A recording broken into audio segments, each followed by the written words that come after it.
Welcome to Dear #MeToo from #US2 Silence No More. This is Reverend Dr. Mary J.Fairley, and I am so glad you are here. For this is a space for truth, for healing, faith, and honest conversation, especially for those whose voices have been ignored, dismissed, or silenced. Here, your story matters, your pain is seen, and your voice is welcome. Today, we turn to one of the most painful and often overlooked stories in Scripture. This episode, I want to warn you, contains themes of sexual violence and abuse. Please listen with care and give yourself permission to pause if needed. This is the story of Tamar. And before we reflect on her pain, let us enter the story through a dramatic paraphrase of 2 Samuel chapter 13, verses 2 through 14.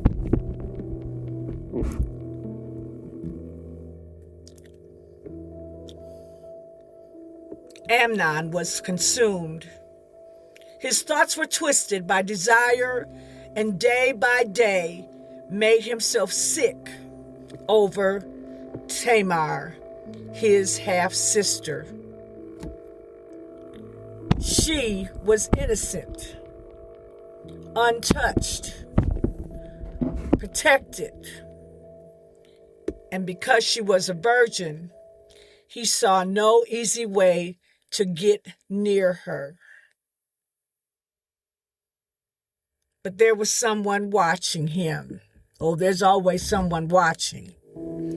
Jonadab, crafty and cunning, a man who knew how to turn darkness into a plan. And so he said to Amnon, "Why do you look so troubled day after day? You are the king's son. Tell me, what's wrong?" And Amnon answered, "I want Tamar." Then Jonadab whispered a scheme. "Pretend you are sick. Lie in your bed. And when the king comes to see you, ask him to send Tamar to prepare food for you. Tell him you want her to feed you with her own hands." So Amnon did exactly that. He pretended to be weak. He acted like he was sick. And when the king came, Amnon said to him, "Please, send Tamar to make food for me so I may eat from her hand." And David sent for Tamar. And Tamar came. She took flour, she kneaded it, she shaped the cake, she baked them before him. She did what was asked of her. She served in innocence, never knowing that kindness had been trapped inside deception. But Amnon would not eat. Instead, he said, "Send everyone out." And the room emptied. Then he said to Tamar, "Bring the food into my chamber so I may eat from your hand." Still unaware, Tamar took what she had prepared and brought it to him. But when she came near him, he reached out, grabbed her, and said, "Come, lie with me, my sister." And Tamar answered him with horror and protest, "No, my brother, no. Do not force me. This should never be done in Israel. Do not do this disgraceful thing. Where can I take my shame, and what would become of you? You would be counted among the vile and foolish in Israel. Oh, please, speak to the king. Do not do this evil. But he would not listen.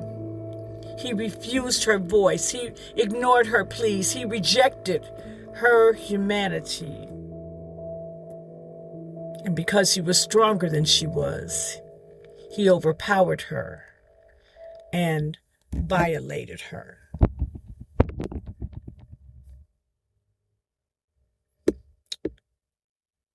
Dear #MeToo, I am Princess Tamar, daughter of King David and Michal, daughter of King Tamar of Geshur. My father had many wives, and Amnon, his firstborn son by Ahinoam, was my half-brother. Being a princess was not the life of privilege many might imagine. I had access to servants and was spared the labor of tending crops and livestock. But my life was still being shaped for marriage. I spent much of my time among the royal tents, learning to prepare dishes and delicacies for the household. As a princess, my bride price would be high, and it was assumed I would marry a wealthy man and continue living in comfort. Like most girls, I dreamed of marriage and hoped my husband would be kind, patient, and pleasing to the eye. I had many brothers, and I often spent time with them. We shared meals, played games, and sometimes I listened as their tutors taught them Hebrew and the Torah. But one of my brothers, Amnon, always made me uneasy. His embraces lasted too long. His kisses were not brotherly, and over time his behavior grew worse. I protested and resisted him, and I told my brothers, but they did not take me seriously. They only teased me and said Amnon was in love with me and that perhaps we would one day marry. I was relieved when I heard Amnon had become ill and would not be joining us. Oh, for a few days I no longer had to endure his taunts and unwanted touching. But that relief did not last long. Soon I received a message from my father the king, telling me to prepare one of Amnon's favorite stews and take it to him in hopes that he would recover. Reluctantly, I obeyed. I prepared the stew carefully, covered myself in layers of linen and silk, and took my handmaid with me to his room. Amnon looked pale and weak. He dismissed my handmaid and asked me to feed him because he claimed he was too weak to do it himself. I took a spoonful of stew and moved near him, and just as I lifted it toward his lips, he struck the bowl from my hand. The stew and the spoon flew across the room. Then he grabbed me. He threw me onto his bed and covered my head, tore at my garments, and forced himself on me. I fought as hard as I could, but he was stronger. My screams were muffled and meant nothing to him. There was no tenderness, no love, no care, only violence. When he was finished, the bed was bloody and torn, and I lay there in tears, humiliation, and shock. At first I thought that since he had taken me, he would now make me his wife.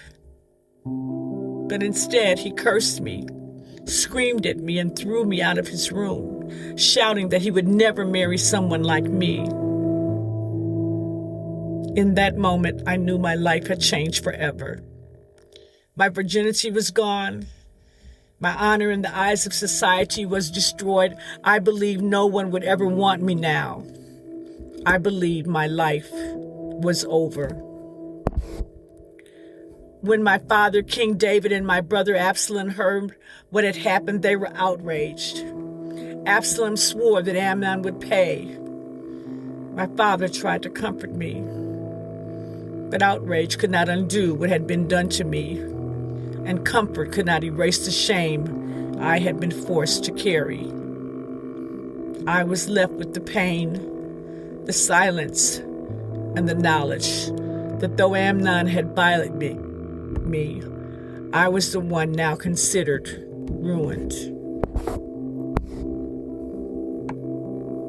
Yours faithfully, Princess Tamar. #us2. P.S. My story is proof that no woman's status, family, or surroundings can fully protect her from sexual violence or sexual wrongdoings.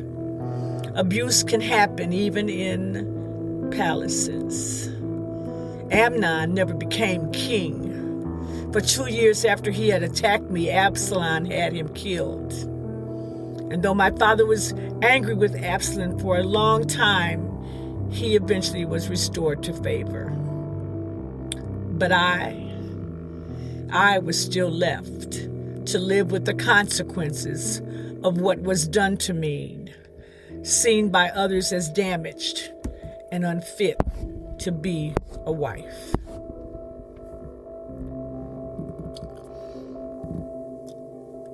Tamar's story is not a footnote. It is a wound in the text that refuses to close. And I believe God left it open on purpose. In 2 Samuel chapter 13, we are given a woman who did everything right. She obeyed her father. She served with her hands. She spoke with clarity and courage in the face of assault. She said no, which somebody says is a complete sentence in itself. She named the wrong. She even offered an alternative, and still she was violated. And then she was silenced. What troubles the theologian in me is not just what Amnon did. It is what the text records next. Oh, King David, her father, was angry, but he did nothing. The scripture says he would not punish Amnon because he loved him, for he was his firstborn. And Tamar, the innocent one, was left to live in desolation in her brother Absalom's house. This is the theology of protected power versus unprotected womanhood.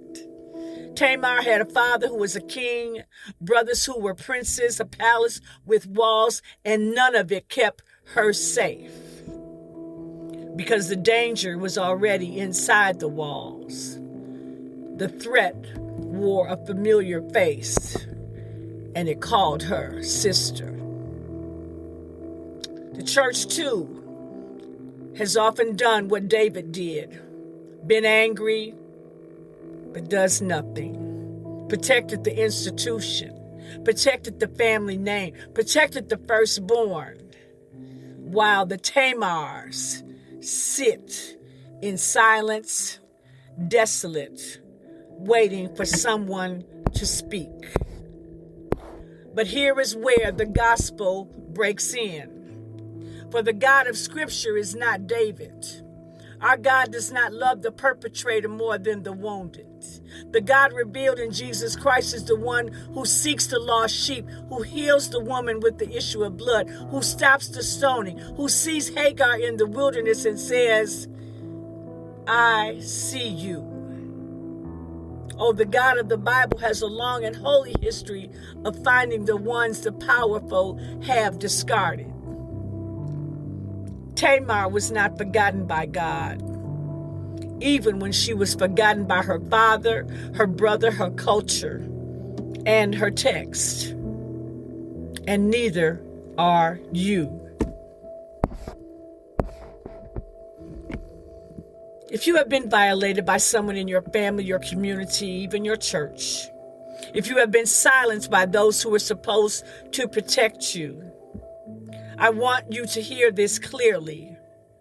God was not silent when it happened to you. God saw, God sees, and God is not protecting your abuser. God is with you in your desolation, and God is calling you up out of it. O Tamar wore the robe of a virgin daughter of the king. When Amnon was done with her, she tore it and put ashes on her head, the ancient sign of mourning and grief. But I want to declare to every Tamar listening today, the tearing of the robe is not the end of your story, for you are still the daughter of the king. Oh, not David's king, but the King of Kings. And that identity cannot be taken from you by force, by shame, or by silence. Tamar spoke. Even when no one listened, she spoke. And her voice survived in Scripture for 3,000 years, so that on this day, today, in this moment, you could hear it. You could know you are not alone. You could know that God honors the ones who tell the truth, even when the truth is hard. Tamar's story is not a footnote.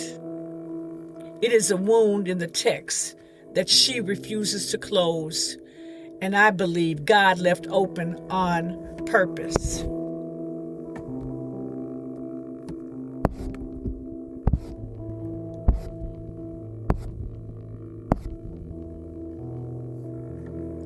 I want to thank you for joining me for this episode of Dear #MeToo from #US2. Silence no more. This is Reverend Dr. Mary J.Fairley. And my prayer is that what you heard today has encouraged your heart, strengthened your voice, and reminded you that your story matters. Until next time, keep walking in truth, keep rising in healing, and never forget, you are silenced no more.